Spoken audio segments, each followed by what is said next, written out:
Dans 2 minutes, nous retrouvons Jean-Pierre Chevènement, le nouveau ministre de l'Intérieur, pour parler entre autres des projets du gouvernement en matière de contrôle de l'immigration. Dès hier, le ministère de l'Intérieur a adressé à tous les préfets une circulaire concernant le réexamen de la situation de certaines catégories d'étrangers en situation irrégulière, autrement dit les sans-papiers, chaque cas étant examiné individuellement. Reportage Florence Bouquilla, Didier Rancoeur. En Seine-et-Marne, comme ailleurs, le bouche à oreille fonctionne. La fameuse circulaire du ministère de l'Intérieur est arrivée ce matin seulement à la préfecture, mais depuis plus d'une semaine, des dizaines d'étrangers téléphonent, se renseignent. Dès le début de l'après-midi, un lieu d'accueil spécial circulaire est opérationnel.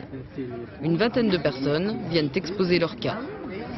Nous sommes parents d'enfants nés en France et puis résidents en France depuis plusieurs années. À ce qui me concerne, durant plus de 10 ans et ma femme bientôt 6 ans.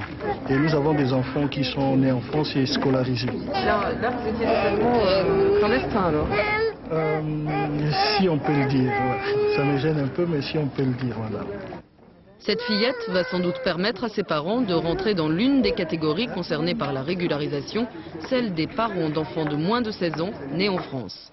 Mais d'autres catégories définies dans la circulaire inquiètent les associations.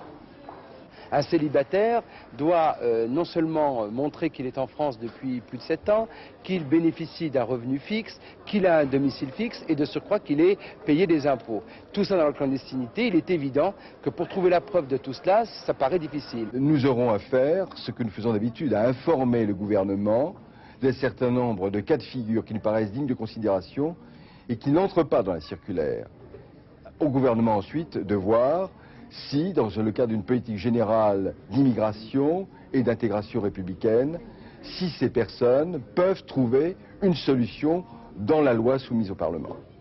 En fin d'après-midi, le ministère de l'Emploi et de la Solidarité avait convié les associations de défense des immigrés les plus représentatives, une façon pour Martine Aubry et Jean-Pierre Chevènement de se répartir les rôles.